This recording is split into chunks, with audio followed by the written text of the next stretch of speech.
तो स्वागत है आपका एक नए वीडियो में, जो कि है जर्मनी देश के बारे में। जर्मनी एक बहुत ही समृद्ध देश है, खुशहाल देश है, इकोनॉमी की दृष्टि से भी बहुत महत्वपूर्ण देश है ये। और ये वीडियो उन लोगों के लिए है जो या तो परीक्षाओं की तैयारी कर रहे हैं, या जर्मनी में पढ़ना जाना चाहते हैं, या जर्मनी में रहते हैं, या जिज्ञासु हैं कि जर्मनी देश क्या क्या है। तो आइए शुरू करते हैं अपन वीडियो के बारे में। तो देखिए, सबसे पहले आते हैं अपन ज्योग्राफी जर्मनी के बारे में कि जर्मनी कहाँ स्थित है, क्या क्या इसके पार्ट्स हैं, कौन से इसके पड़ोसी देश है, वो अपन सब जानते हैं। तो इस देश का पूरा नाम है फेडरल रिपब्लिक ऑफ जर्मनी।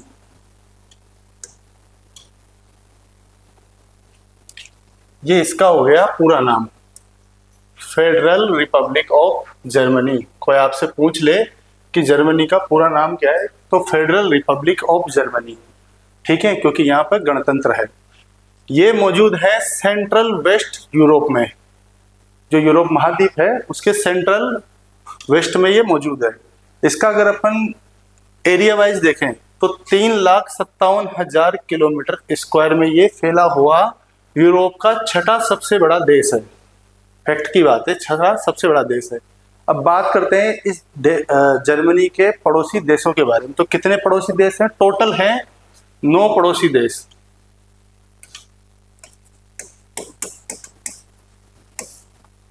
ये सारे यूरोपियन यूनियन के पार्ट हैं। आगे यूरोपियन यूनियन के बारे में अपन जानेंगे। तो सबसे पहला देश है डेनमार्क, ठीक है। डेनमार्क की कैपिटल यहाँ पे लिख रखी है कोपेनहेगन। उसके बाद आपका आता है पोलैंड, पोलैंड की राजधानी वार्सो। उसके बाद आता है आपका चेक रिपब्लिक, प्राग, ऑस्ट्रिया जिसकी राजधानी वियना, स्विट्जरलैंड जिसकी राजधानी है बर्न, फ्रांस, पेरिस, पेरिस में ही यूनेस्को का मुख्यालय है, सांस्कृतिक केंद्र का लग्जमबर्ग, दुनिया की महंगी देशों में से एक देश माना जाता है। इसकी राजधानी लग्जमबर्ग सिटी है। छोटा सा देश है बिल्कुल यूरोप का, यूरोपियन यूनियन का। बेल्जियम की राजधानी है ब्रसेल्स, यही पीके फिल्म की शूटिंग हुई थी। उसके बाद आता है आपका नीदरलैंड जिसकी राजधानी है एम्स्टर्डम। अब बारी बारी से जानते हैं कि ये 9 पड़ोसी देश जर्मनी के मैप में किधर किधर मौजूद है। तो इसका सबसे अच्छा ट्रिक है याद रखने का, आपको आना है, जैसे ये घड़ी है, घड़ी में ये 12 बजे हुए हैं, तो आपको इस दिशा में ऐसे चलते हुए आना है, तो आपको सारे देश मालूम चल जाएंगे, ठीक है। तो सबसे पहले आते हैं अपन पोलैंड में। जो जर्मन भाषा का अध्ययन कर रहे हैं जो बच्चे, उनको मालूम होगा कि पोलैंड को पोलैंड बोलते हैं जर्मन में। ये इंग्लिश में मैप नहीं है, ये जर्मन में है। तो आप यूं ना समझे कि ये स्पेलिंग गलत लिखी हुई है। तो सबसे पहले आपका आ गया पोलैंड,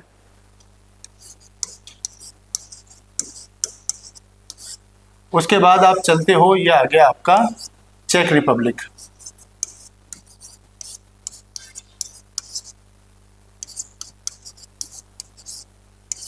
उसके बाद आप आ जाओ ऑस्ट्रिया।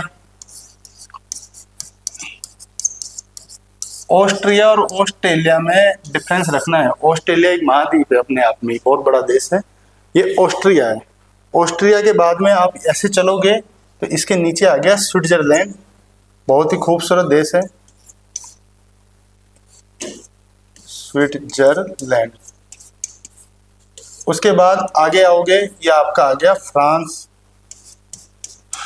जहाँ पे आईफिल टावर मौजूद है, 7 अजूबों से एक। ये आ गया आपका लग्जमबर्ग, ये छोटा सा देश है बिल्कुल।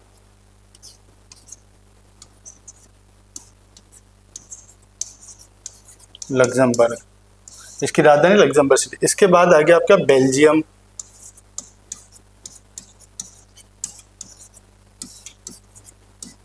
इसके बाद आपके आ गया ये नीदरलैंड।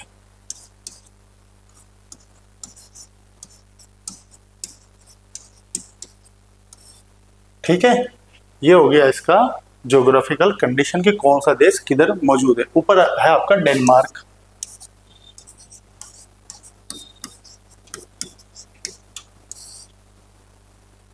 अब अगर अपन देखें जर्मनी के मैप के बारे में, तो ये सारा कुछ मौजूद है। बाडेन वुटरबर्ग, ये स्टुटगार्ड आ गया, ये आपका म्यूनशन आ गया, यहाँ पे इधर आपका बर्लिन आ गया जो कि इसकी कैपिटल है। ये मेन शहर है, हाम्बुर्ग, ब्रेमेन, ये सारे इसके मेन मेन शहर है। अब आगे चलते हैं और देखते हैं कि आगे क्या है इसमें।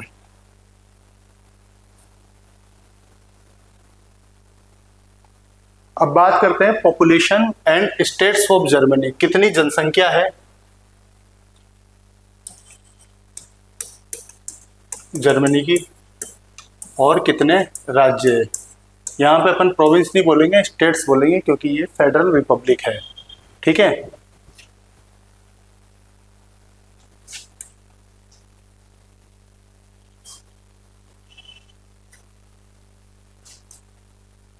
पॉपुलेशन की बात करें तो 84 मिलियन है 2025 की जनगणना के अनुसार।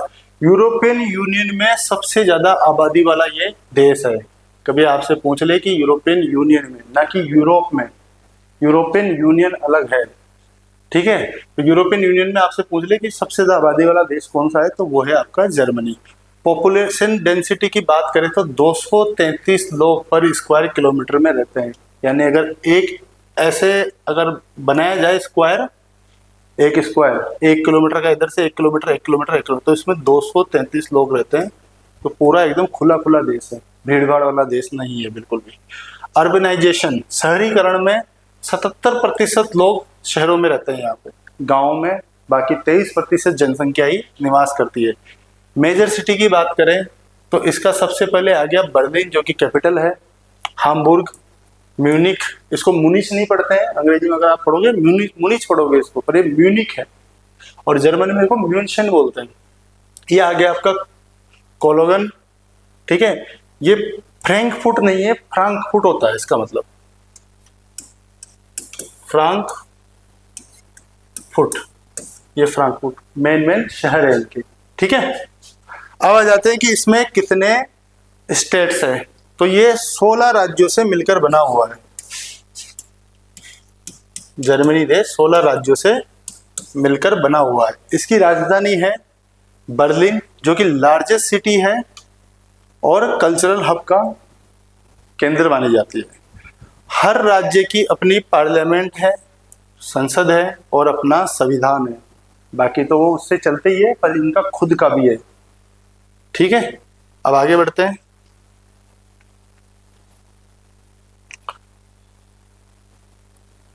अब जो सबसे महत्वपूर्ण बिंदु है कि कई बार हम जर्मन भाषा भी पढ़ लेते हैं, सब काम कर लेते हैं, लेकिन हम झंडे में कंफ्यूज हो जाते हैं कि झंडा क्या कहता है। कभी एम्बेसी के इंटरव्यू में आप जाओगे वीजा लेने के लिए, अगर काउंसलर ने आपसे पूछ लिया कि आप जर्मनी के राष्ट्रीय ध्वज के बारे में कुछ बताइए, अब हमें नहीं पता, तो मुझे नहीं लगता कि वो आपको वीजा ग्रांट करेंगे, चाहे आपको कितनी जर्मन भाषा आती है। जिसको यही नहीं पता कि जिस देश में जा रहे हैं उसका झंडा कैसा है, तो ये सबसे पहला पॉइंट होता है।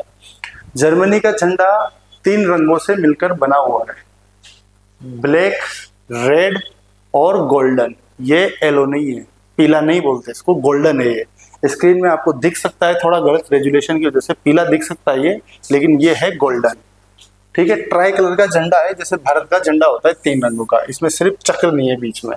ठीक है, जो ब्लैक कलर है, काला कलर, ये वाला, ये कहलाता है डिटर्मिनेशन एंड हार्ड पास्ट, क्योंकि इनका जो पास्ट रहा है ना बहुत खतरनाक रहा है।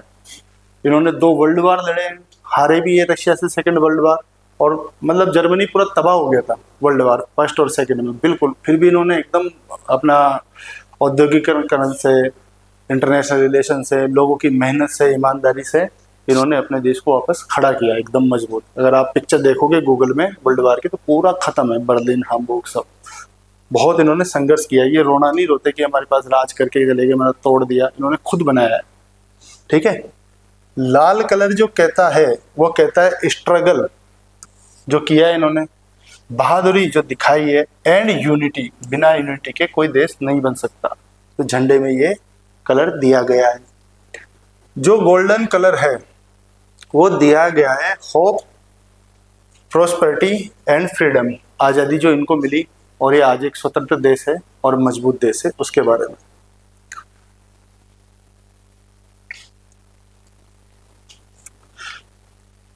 इस देश में काफी सारे फ्लैग में भी चेंज हुए। जो ये फ्लैग आप देख रहे हो 1949 के बाद इसको ऑफिशियली लागू किया गया है। इससे पहले इनका दूसरा फ्लैग होता था, थोड़ा सा चेंज होता था उसमें, ठीक है। तो ये अभी मौजूदा फ्लैग है, अभी के हिसाब से नेशनल फ्लैग है। इसको जर्मन भाषा में ये वर्ड लिखा गया है, आप इसको पढ़ सकते हैं जो जर्मन भाषा पढ़ते हैं। बुंडेस फ्लैग है, ठीक है। आगे बढ़ते हैं।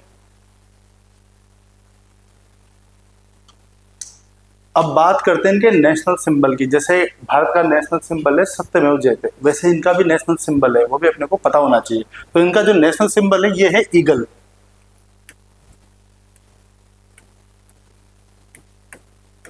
हिंदी में पढ़ेंगे तो इसको चील बोल सकते हैं अपन, ठीक है।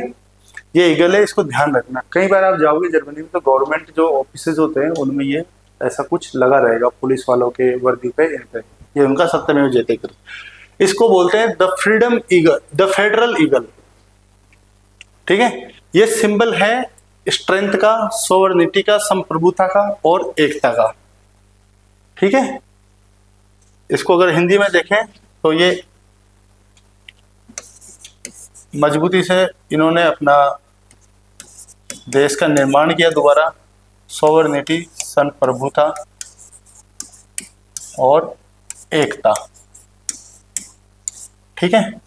इसका जो ओरिजिन था कहाँ से बना, ये बन तो गया, जैसा शोक वो है अपना सत्यमेव जयते जो चिन्ह आता है, उसमें सारनाथ के स्तंभ से ले गए, 4 शेर ले गए, अलग अलग तरीके से बना हुआ है। तो पता होना चाहिए कहाँ से आया, रट्टा नहीं मारना है। तो ये बना है 2 ईगल को जोड़ के।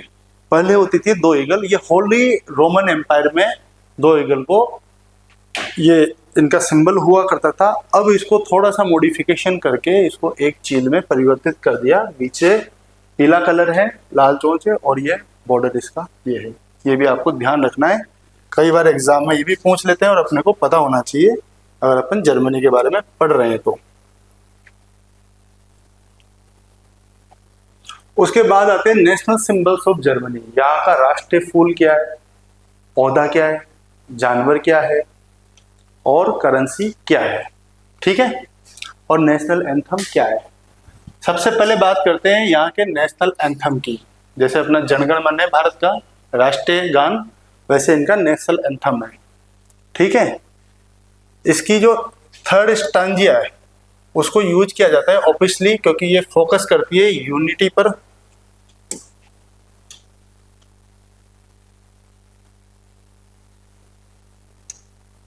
ये फोकस करती है यूनिटी पर, जस्टिस एंड फ्रीडम। इनमें भी इनके जोश भरने वाला वैसा संगीत इन्होंने बनाया हुआ है।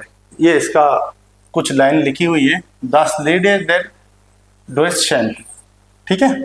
अब बात करते हैं नेशनल एनिमल की। अब कंफ्यूज नहीं होना, बर्ड और एनिमल इनका जो है वो एक ही है। जैसे अपना बाघ है और मोर है, इनका ऐसा नहीं है, इनके यहाँ यही जानवर की श्रेणी में इसको माना गया है। तो इसको बोलते हैं फेडरल ईगल। जो थोड़ी देर पहले मैंने बताया था वो ईगल यही थी, ठीक है। National animal. नेशनल फ्लावर की बात करें, राष्ट्रीय पुष्प की, तो ये कॉर्न फ्लावर, कॉर्न ब्लूम है। जर्मन भाषा में ये वर्ड लिखा हुआ है, ये अंग्रेजी नहीं है। जिनको जर्मन भाषा नहीं आती वो कंफ्यूज ना हो। ये इनका नीले कलर का फूल है, ठीक है। नेशनल ट्री की बात करें तो ये है बरगद का पेड़, ओक ट्री, ठीक है। क्योंकि ओक ट्री काफी मतलब 100-200 साल तक खड़ा रहता है मजबूती से, इसलिए इनको बनाया गया है ताकि ये देश इससे कुछ इंस्पिरेशन ले सके। अब बात करते हैं सबसे बड़ी दुनिया का संकट, पैसा, वो है यूरो इनका, ठीक है। यूरो से पहले इनकी एक करेंसी चलती थी, उस करेंसी, एक सेकेंड, तो इसका नाम था डोइचे मार्क।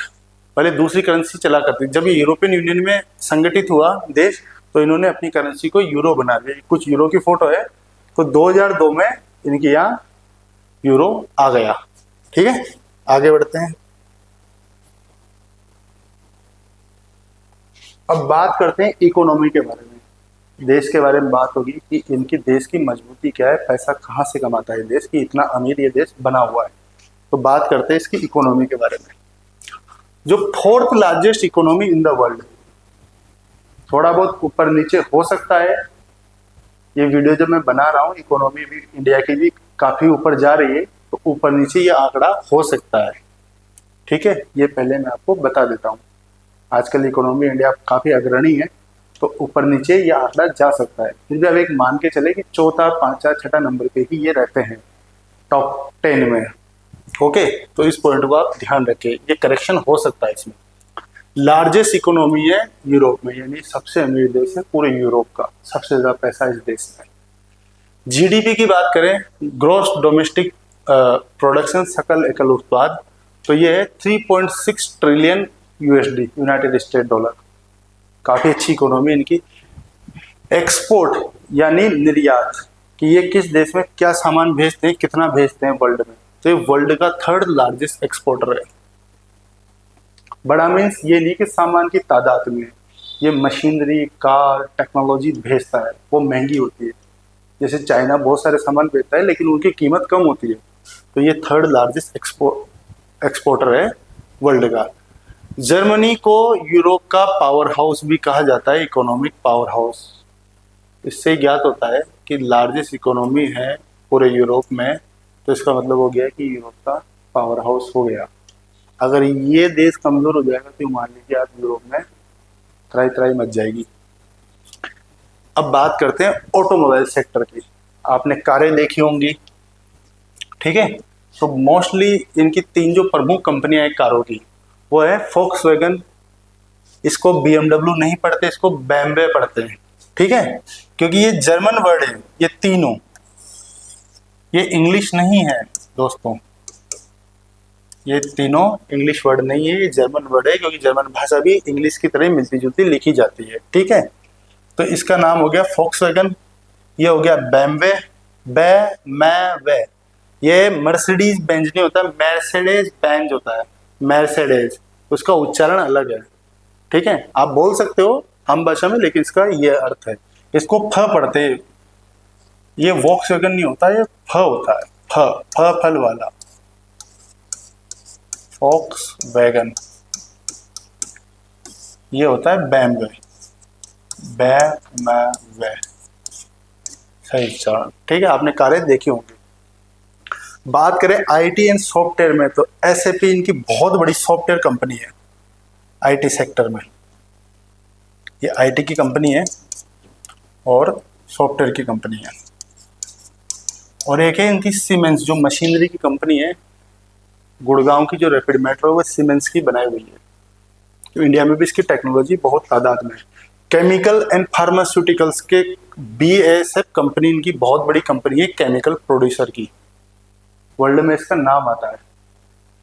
और ये है बैर, ये है फार्मास्यूटिकल इनकी कंपनी। उसके बाद ये काफ़ी एक्सपोर्ट करते हैं मशीनरी का और इंजीनियरिंग का। लिफ्ट आप देखेंगे, कभी भी आप लिफ्ट में जाएंगे तो जर्मन भाषा में उसमें लिखा रहता है। तो मोस्टली जो लिफ्ट बनती है वो इन्हीं की बनती है बिल्डिंग्स में। बाकी रिन्यूएबल एनर्जी पे ये काम करते हैं, सोलर और विंड से ये एनर्जी प्रोड्यूस करते हैं, जिसमें कोई खर्चा आता नहीं, एक ही बार खर्चा आता है, तो इससे भी इनकी इकोनॉमी बिजली भी बेचते हैं। अब आगे चलते हैं।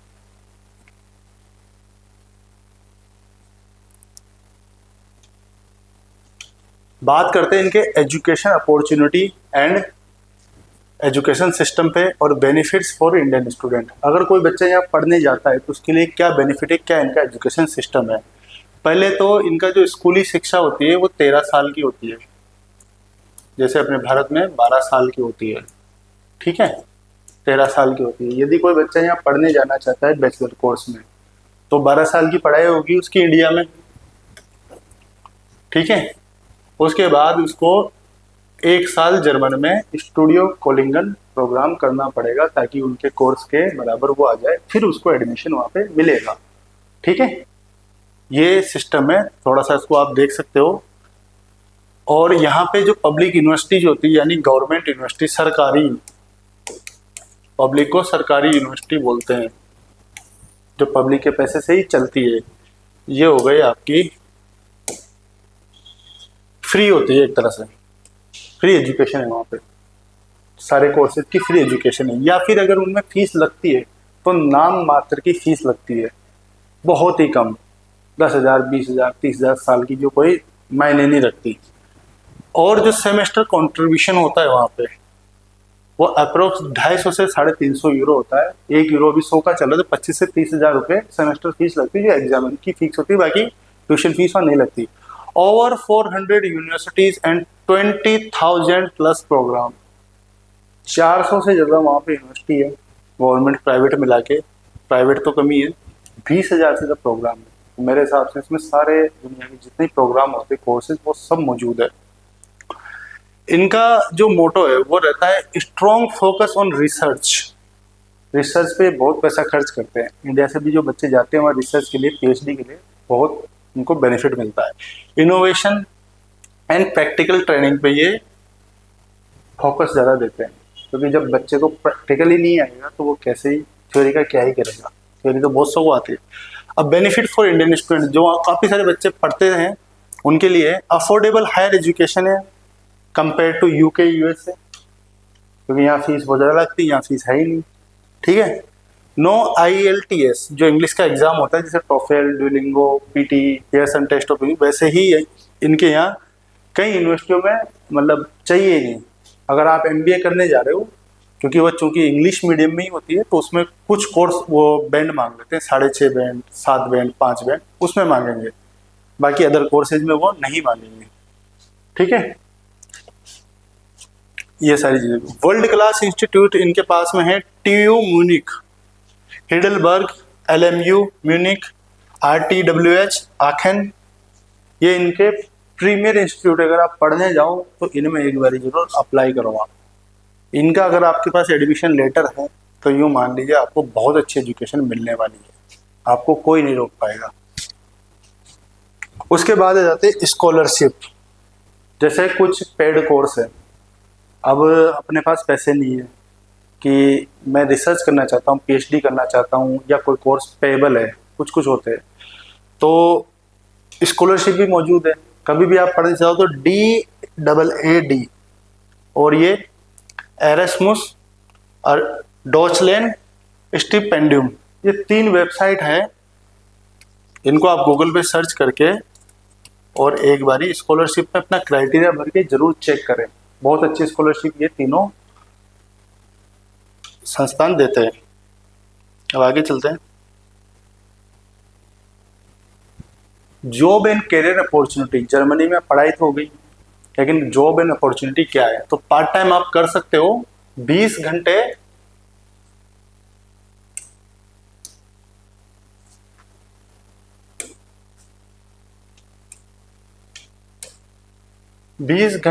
हफ्ते के हिसाब से। ऐसा नहीं कि दिन भर काम करें, 20 घंटे के हिसाब से आप काम कर सकते हो ड्यूरिंग स्टडीज। आराम से आपको 12 यूरो भी मिल जाए, 15 भी मिल जाए, आपके काम के हिसाब से आपको कितनी वहाँ पे भाषा आती, कैसा काम मिलता है। Post study PSW, post study visa, 18 month का stay back for job research. जैसे आपकी पढ़ाई पूरी होगी तो 18 महीने का ये कई कोर्सेज में वीजा भी देते हैं, तो आपका मतलब यूँ मान लीजिए 1.5 साल का वो बढ़ गया टाइम, तो आप आराम से अपना जॉब सर्च भी कर सकते हैं। High demand in engineering, engineering मैंने पहले बताया था, इंजीनियरिंग में बहुत आगे है। IT, health sector, health care और रिसर्च में। हेल्थ केयर हो गया, हॉस्पिटल, नर्सिंग हो गया, डॉक्टर्स हो गए, रिसर्च में हो गए, साइंटिस्ट, उनके यहाँ बहुत डिमांड है।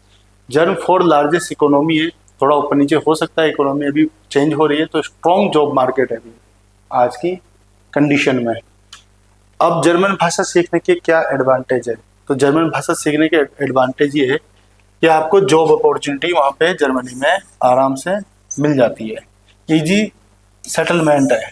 यहाँ जर्मन भाषा का एक फंडा ये भी है सीखने का कि सीख ली, वहाँ हर कोई नहीं जा सकता जॉब करने के लिए, क्योंकि उसको जर्मन भाषा सीखनी पड़ेगी, तो वहाँ बैरियर लगा हुआ है, तो वहाँ भीड़ कम है लोगों की इंटरनेशनल की, वहाँ गिने चुने लोग हैं, तो जॉब की आपकी सिक्योरिटी है UK, USA, कनाडा, ऑस्ट्रेलिया के कंपेयर में, क्योंकि वहाँ कोई भी जा सकता है, इंग्लिश कोई भी सीख सकता है, लेकिन दूसरी भाषा सीखना बहुत थोड़ा टफ होता है। B1 और B2 जो लेवल है अक्सर रिक्वायर्ड होते हैं जॉब के लिए, हेल्थ केयर के लिए, इंजीनियरिंग के लिए और पब्लिक सेक्टर के लिए।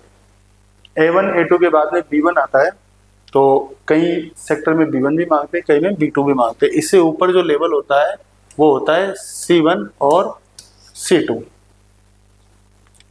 Add value in even multinational companies, जब आप भाषा सीख जाते हैं तो ये आपकी बहुत मतलब रिज्यूम में भी बहुत मजबूती प्रदान करता है और मल्टीनेशनल कंपनी में भी होता है। यहाँ भी जो डॉइच बैंक है, कॉल सेंटर है, जो जर्मन बेस्ड कंपनी, उनमें भी आप जॉब आराम से पा सकते हो जर्मन भाषा सीख के।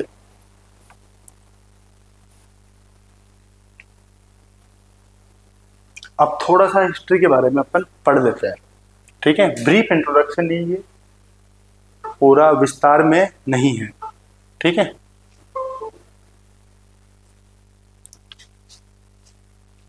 तो जर्मनी का जो यूनिफिकेशन हुआ था, बर्लिन कैपिटल बना था, वो बना था 1871 में बिस्मार्क के थ्रू।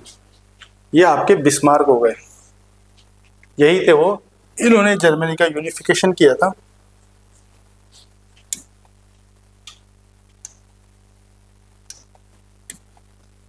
ये आपके बिस्मार्क हो गए,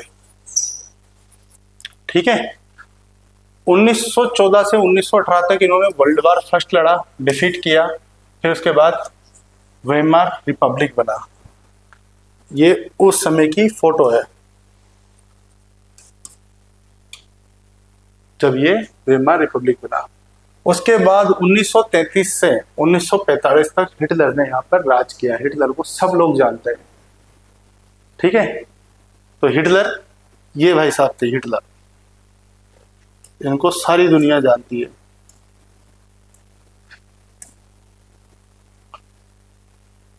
उसके बाद 1945 में, ये जर्मनी दो भागों में था उस टाइम को, 1945 में दो भागों में बट गया था। ईस्ट जर्मनी और वेस्ट जर्मनी में डिवाइड हो गया था, और इन्होंने एक बर्लिन में एक दीवार बना दी थी कि आप ईस्ट हो गए, हम वेस्ट हो गए, इस दीवार से इधर के वाले।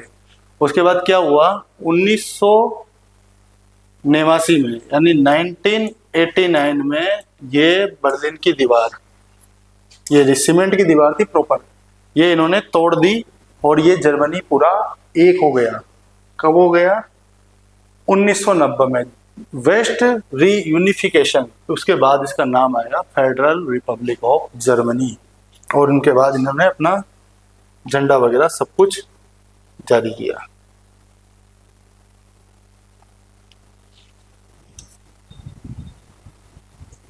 एक मिनट,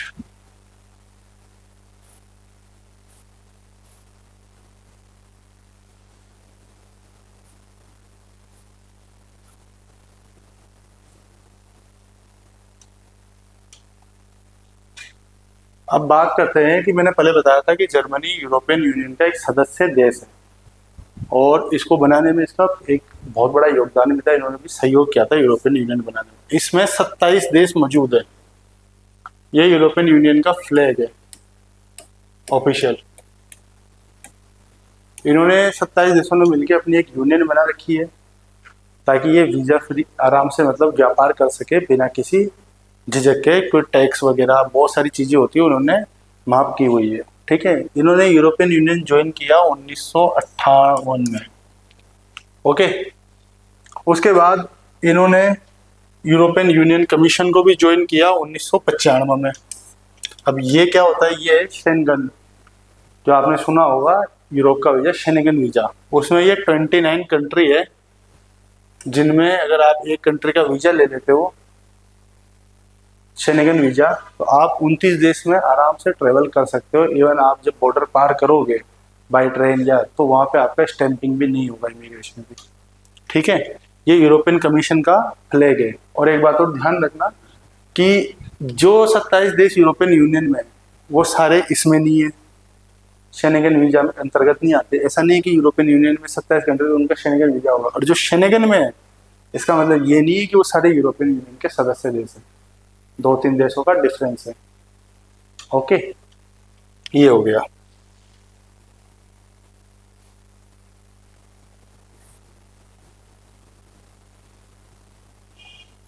अब बात करते हैं जर्मनी के पावर में, कि जर्मनी पैसे वाला देश है, लेकिन इसकी पावर क्या है।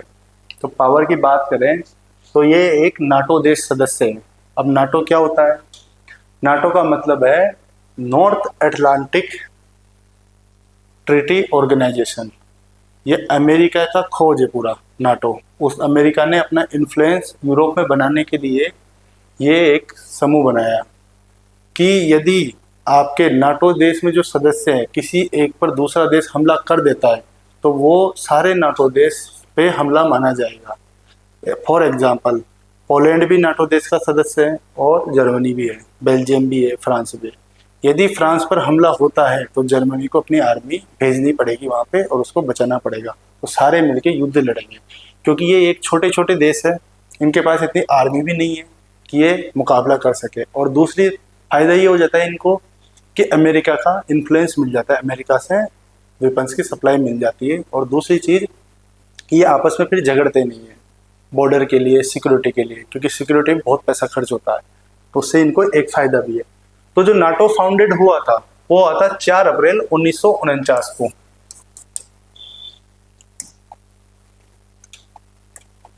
वाशिंगटन डीसी, यूनाइटेड स्टेट्स में, ठीक है। इसका जो हेड क्वार्टर्स है वो है ब्रसेल्स, बेल्जियम में, अमेरिका में नहीं है। एक और फैक्ट बता दो, कभी भी मुख्यालय जो होता है उसकी स्पेलिंग अपन लिखते हैं तो हेड क्वार्टर नहीं आते, ऐसे जरूर लगेगा बहुवचन, हेड क्वार्टर्स, ठीक है। बहुत सारे क्वार्टर भी हेड क्वार्टर्स, ठीक है। ऐसे बेल्जियम में है ब्रसेल्स, जो भी यूरोपियन यूनियन का सदस्य है। ये यहाँ पे इनकी आर्मी पे आप देख सकते हो, जो इनकी वर्दी पे लिखा हुआ है, यूनिफॉर्म पे ये नाटो का लोगो लगा हुआ है, ऊपर ये जर्मनी का झंडा मौजूद है। नाटो अलायंस का मतलब है कि नॉर्थ अटलांटिक ट्रीटी ऑर्गेनाइजेशन, ये एक रक्षात्मक सैन्य संगठन है जिसमें 32 देश 2025 तक जो शामिल है वो सारे मौजूद है। सारे मिलके युद्ध लड़ते हैं अगर किसी पे एक पे हमला हो जाए। जर्मनी 1995 में नाटो में शामिल हुआ था, सॉरी 1955 में जब ये बना था। नाटो का क्या उद्देश्य है? सदस्य देशों की सुरक्षा की गारंटी। अगर किसी एक पर हमला सब पर हमला माना जाएगा, आर्टिकल 5 के अनुसार। कभी भी एग्जाम से आपको पूछ सकता है कि कौन से आर्टिकल के अनुसार, या आर्टिकल 5 क्या कहता है, इंटरव्यू में आपसे पूछ सकते हैं। ये परीक्षा में शांति और स्थिरता बनाए रखना, सामूहिक रक्षा, modern weapons and military corporation, सारे मिलकर अपनी टेक्नोलॉजी को साझा करते हैं, ये है नाटो। जर्मनी नाटो का एक बड़ा आर्थिक कंट्रीब्यूटर है, सबसे ज्यादा पैसा जर्मनी ही कंट्रीब्यूट करता है उस समूह में, सारे समूह को चलाते हैं पैसा इकट्ठा करके। तभी तो आपने देखा होगा अभी जो यूक्रेन और रशिया का वॉर हो रहा है उसमें जर्मनी पीछे से हेल्प कर रहा है यूक्रेन की। वो क्यों कर रहा है? और देश तो नहीं कर रहे, या नाटो सदस्य कर रहे, पोलैंड कर रहा है जो उनके बॉर्डर कंट्रीज है पास के, वो इसलिए कर रहे हैं क्योंकि वो उसको नाटो में मिलाना चाहते हैं ताकि रशिया का इन्फ्लुएंस कम हो यूरोप और यूरेशिया में। और जर्मनी का दुश्मन देश भी एक तरह से आप कह सकते हो रशिया को, जैसे चाइना और इंडिया है, कारोबार भी कर रहे हैं आपस में, एक्सपोर्ट इंपोर्ट भी कर रहे हैं, लेकिन वो फुट आंख एक दूसरे को सुहाते भी नहीं है पीछे से। ऐसे तो रशिया और जर्मनी का कुछ कुछ ऐसा ही सीन है, तो पीछे से बैक सपोर्ट दे रहे हैं यूक्रेन को ताकि वो नाटो में आ जाए और अमेरिका की इन्फ्लुएंस बन जाए और जर्मनी की पावर वहां तक पहुंच जाए, बॉर्डर एरिया तक रशिया की, इसलिए वो कर रहा है। जर्मनी और यूएसए ने मिलके एक एयरबेस भी बनाया हुआ है, उसका नाम है रेमस्टेन एयरबेस। यूएसए और नाटो का सबसे बड़ा बेस है जर्मनी में ही है, ठीक है।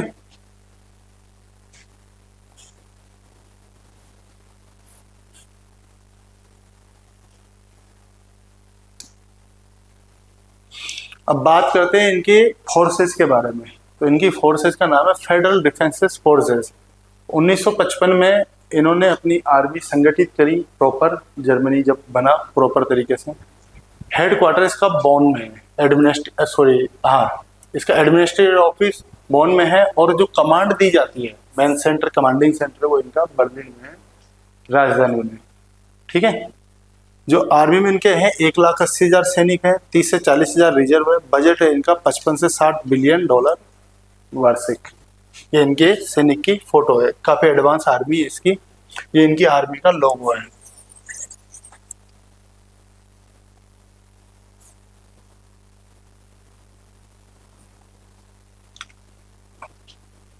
ये आ गया इनके आर्मी के कुछ जो फेमस, जो इन्होंने आविष्कार किया है और जो इन्होंने बना रखे बैटल टैंक।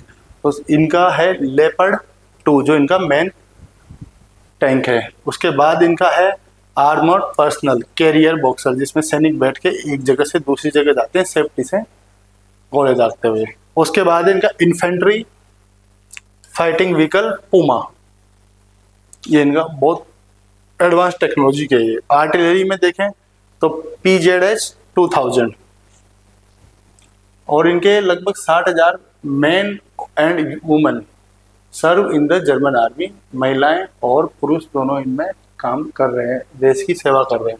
180 इस आर्मी की एजेंसी है 10 डिफरेंट ब्रांचेस में।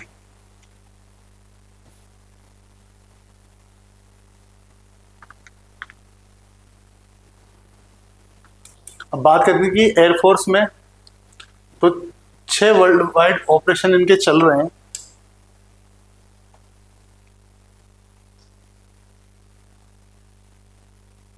एक 180 एजेंसी है इनकी, बहुत बड़ी है, 10 डिफरेंस ब्रांचेज में। सॉरी, ये दूसरा आ गया।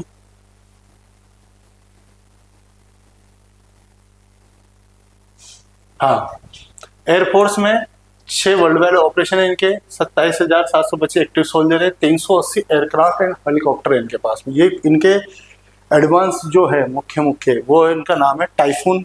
SSC एग्जाम में कई बार पूछते हैं। टोर्नाडो फाइटर, ट्रांसपोर्ट के लिए सैनिक को इधर से उधर खाद्य सामग्री, जब युद्ध होता है तो बड़े बड़े टैंकों को भी ये इसमें इस वाले में डाल के लेके जाते हैं, ट्रक्स को भी आर्मी को। ट्रांसपोर्ट C-1 ट्रांसल, ये इनका एयर डिफेंस सिस्टम है। जैसे अपने इंडिया का अभी रशिया का यूज कर रहे हैं S-400 यूज कर रहे हैं अपन, चाइना S-300 कर रहा है। तो ये पैट्रियट मिसाइल सिस्टम, बाहर से मिसाइल आती है उसको रोकने के। हेलीकॉप्टर्स में इनका टाइगर अटैक है सबसे एडवांस, और NH-90।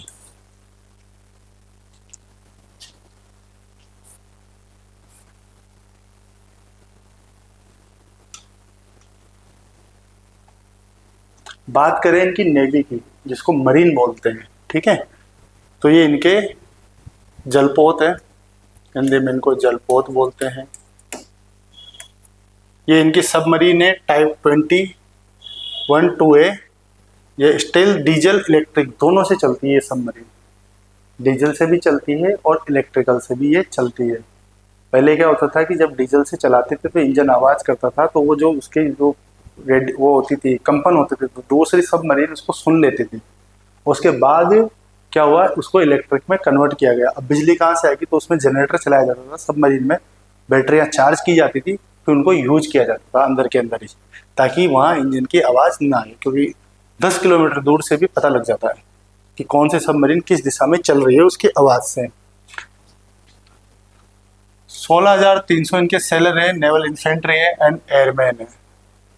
62 इनके नेवल एंड ऑक्सिलरी वेसल्स हैं, और 51 इनके पास एयरक्राफ्ट है। ये इनके फ्राइट एंड कॉन्वेंट, इनमें हेलीकॉप्टर वगैरह आराम से उतर सकते हैं। इनका नेवल हेलीकॉप्टर है सी लिंक्स।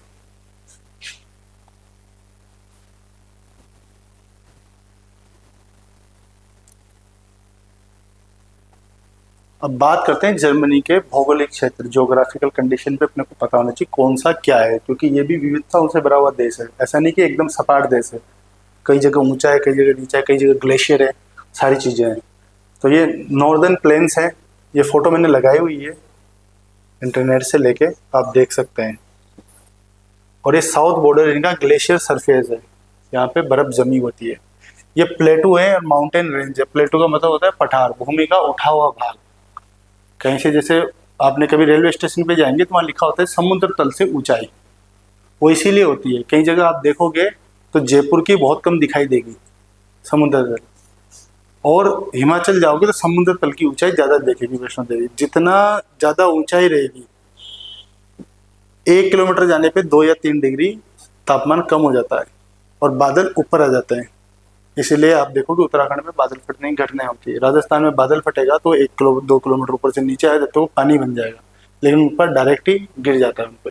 तो इसका मतलब होता है प्लेटू, भूमि का उठा हुआ भाग। एल्स फॉर ग्राउंड है, ये एल्स पर्वतमाला भी इधर है, ये यहाँ मैदानी कुछ भाग है। ये इनकी सबसे ऊंची चोटी है, शुक स्पिट्ज, 2,963 मीटर की इनकी सबसे ऊंची पर्वत चोटी है अल्स पर्वतमाला की।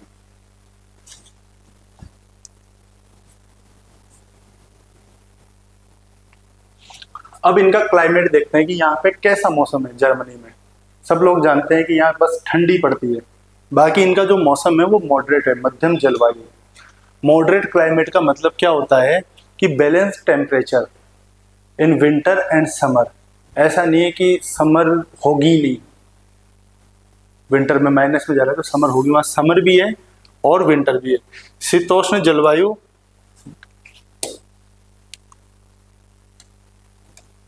गर्मी भी है और ठंडी भी है और बैलेंस टेम्परेचर है, आराम से आप वहां पे रह सकते हैं। रीजन्स एंड क्लाइमेट, जो नॉर्थ एरिया है इसका, Baltic and North Sea, Baltic एक खाड़ी देश है, यहाँ पे ठंडी हवाएं और ज़्यादा बारिश होती है इस रीजन में। जो वेस्ट पार्ट है इनका, अटलांटिक ओशन, वहाँ पे हल्की सर्दी और ज़्यादा बारिश होती है। वेस्ट, साउथ एंड वेस्ट बर्फीली सर्दियाँ पड़ती है, काफ़ी हार्श विंटर होती है और गर्मी में सूखा मौसम होता है, बहुत ड्राई होती है, बहुत गर्मी पड़ती है। एल्प्स जो रीजन है, एल्प्स पर्वतमाला, वहाँ पे ऊंचाई की वजह से बहुत ठंड होती है। मैंने अभी बताया था आपको, जितना ऊपर जाओगे उतना ठंड पड़ेगा। इवन बुर्ज खलीफा में भी यदि आप ऊपर की मंजिल पे जाओगे तो 2-3 डिग्री टेम्परेचर कमी मिलेगा आपको, नीचे की अपेक्षा बादलों में ढका हुआ होता है। अब आ जाते हैं रिवर्स ऑफ जर्मनी। जर्मनी की नदियां है प्रमुख 3-4, वो है दानूबे रिवर, ठीक है, ये यूरोप की सेकंड लार्जेस्ट नदी है, सबसे बड़ी। ये इसकी ओरिजिनल फोटो है इस रिवर की, काफी साफ नदी है आराम से।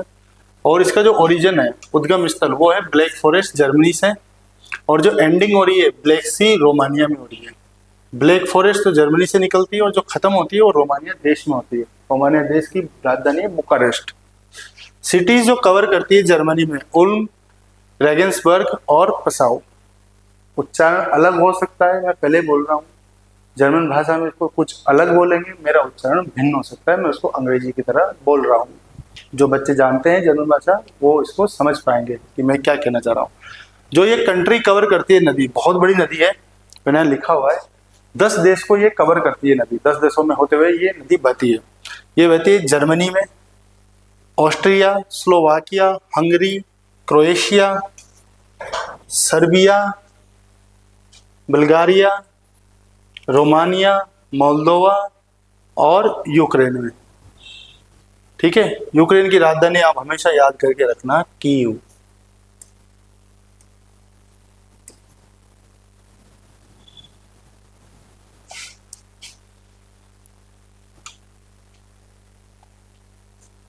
अब आते हैं राइन रिवर। ये आपकी राइन रिवर, ये है 1230 किलोमीटर लंबी नदी है। ठीक है, इसकी जो ओरिजिन है, उद्गम स्थल, वो है स्विस अल्प्स यानी स्विट्जरलैंड। स्विट्जरलैंड से निकलती है और एंडिंग होती है नॉर्थ सी नीदरलैंड में। नीदरलैंड की राजधानी है एम्स्टर्डम और स्विट्जरलैंड की बर्न। सिटीज जो कवर करती है जर्मनी में, कोलोगन, डुसेल्डोर्फ, बोन और मेंस। ये 4 शहरों को ये कवर करती है, 4 शहरों में होते हुए जर्मनी में बहती है। अब आगे आते हैं दूसरे रिवर पर।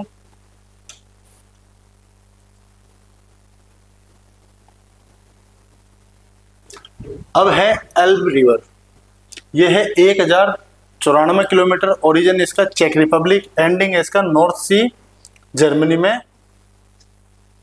और सिटीज ये कवर करती है जर्मनी में ड्रेसेडन, माग्डेबुर्ग और हम्बुर्ग।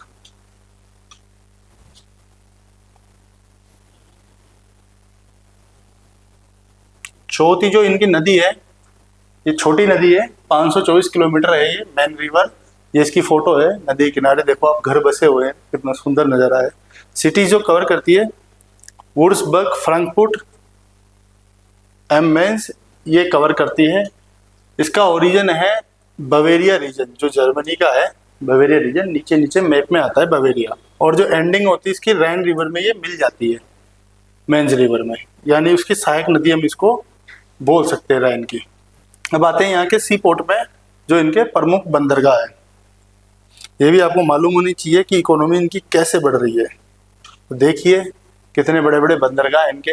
हम्बुर्ग पोर्ट, इसको बोलते हैं लार्जेस्ट गेटवे ऑफ वर्ल्ड। तो आप देख सकते हैं कितना बड़ा, वर्ल्ड में अगर एक्सपोर्ट होता है इसके जरिए, बंदरगाह के जरिए, तो इसको गेटवे ऑफ द वर्ल्ड बोला जाता है। उसके बाद में आता है आपका ब्रेमेन, ये शिप बिल्डिंग और ट्रेड का हब है। उसके बाद आता है आपका, ये हो गया आपका विल्सशवेन, उच्चारण थोड़ा अलग हो सकता है। मेजर ऑयल इंपोर्ट पोर्ट है, यहाँ से तेल की सप्लाई होती है, मतलब आयात करते हैं। एक्सपोर्ट का मतलब होता है निर्यात यानी भेजना सामान, और इंपोर्ट का मतलब होता है सामान मंगाना, आयात आना। उसके बाद में बाल्टिक सी ट्रेड का हब जो है वो है रोस्टॉक।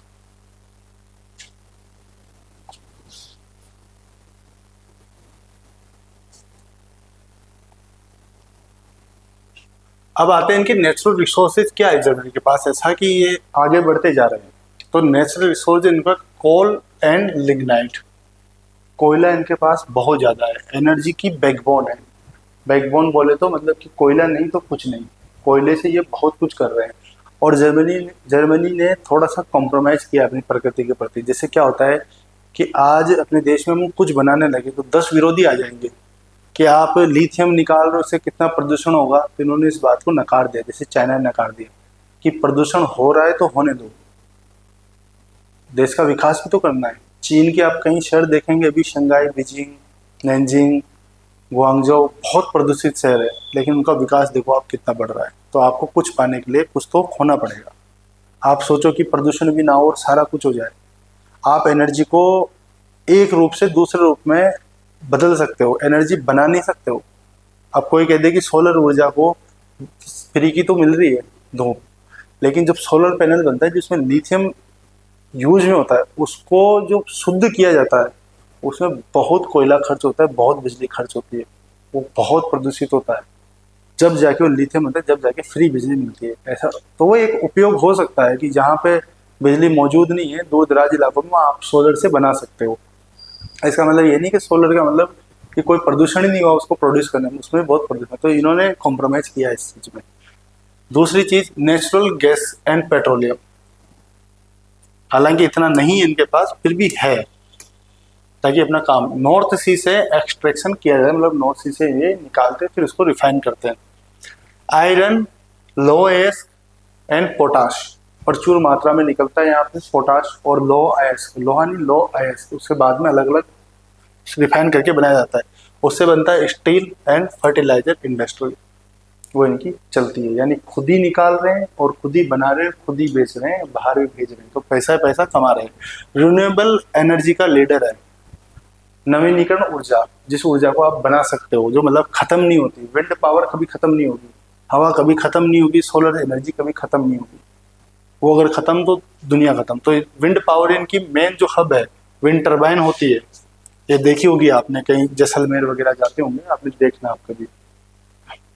तो यहाँ पे नॉर्थ एंड बाल्टिक सी में इन्होंने विंड पावर लगाई हुई है। अब जहाँ हवा चलेगी वहीं लगाया जाता है, जहाँ तेजी से मैदानी भागों में। उसके बाद सोलर एनर्जी में इनका है बवेरिया, सदर्न जर्मनी, वहाँ हब बनाया हुआ है इन्होंने, जैसे अपने यहाँ जैसलमेर में बना हुआ है सोलर पार्क। उसके बाद इनका जो टारगेट है 80% रिन्यूएबल इलेक्ट्रिसिटी बाय 2013, और लक्ष्य बना रखा है अपना कि 80% तो ऊर्जा होती है और रिन्यूएबल एनर्जी से हो, कोयले वगैरह से नहीं हो, या तो विंड से हो या बांध से बनाए हाइड्रो पावर, या फिर कोयले से, ये विंड टर्बाइन से ये बिजली बनाए, ताकि इनका ज़्यादा वेस्ट ना हो। Major ports of energy trade वो है इनका हाम्बुर्ग, ब्रेमेन में। ठीक है,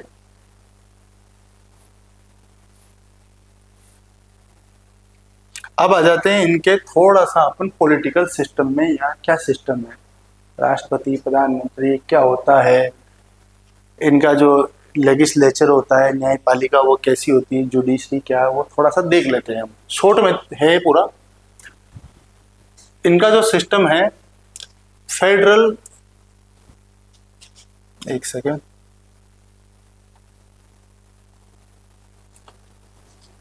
federal parliamentary Republic, multi party democracy. ऐसा नहीं कि एक ही पार्टी राज करेगी चीन की तरह, शी जिनपिंग की, कि मैं ही सब कुछ हूँ, या रूस की तरह पुतिन की संविधान बदल दे। यहाँ इंडिया की तरह है सिस्टम कुछ कुछ हद तक, कि डेमोक्रेसी यहाँ पे चुनाव होंगे, जीतेंगे, सरकार बनेगी, उस सरकार को हटा भी सकते हैं। चुनावों के जरिए, जैसा चीन और रूस में नहीं हो रहा है आज की तारीख में। स्टेट्स इनके 16 फेडरल स्टेट्स हैं, ठीक है, आपने आगे देखा हो की लीडर्स। इनके यहाँ जो प्रेसिडेंट होता है वो सेरेमोनियल हेड ऑफ स्टेट कहलाता है, और जो चांसलर होता है, ठीक है, प्राइम मिनिस्टर नहीं होता है इनके यहाँ होता है चांसलर। चांसलर होता है इनका head of the government, control executive and policies. Okay, legislator system इनका है, लोअर हाउस होता है इनका, जो संसद जो उनकी होती है, और एक अपर हाउस होता है। Elected by citizen, lower house मैंने बताया था, यहाँ पे चुनाव होते हैं इलेक्टेड बाय सिटीजन, और अपर हाउस होता है वो रिप्रेजेंट करता है 16 स्टेट को, ठीक है। और जुडिशरी इनकी इंडिपेंडेंट है, इससे सरकार कोई कुछ नहीं कर सकती, सरकार के कंट्रोल में नहीं है। जुडिशरी अपना इंडिपेंडेंट है, अपना इंडिपेंडेंट काम करती है। इंडिपेंडेंट प्रोटेक्ट बेसिक लॉ, अगर जो मूल अधिकार है उनका हनन कर रहा है तो इसमें इनकी कोर्ट इंटरफेयर करेगी। और सिटीजन के अधिकार।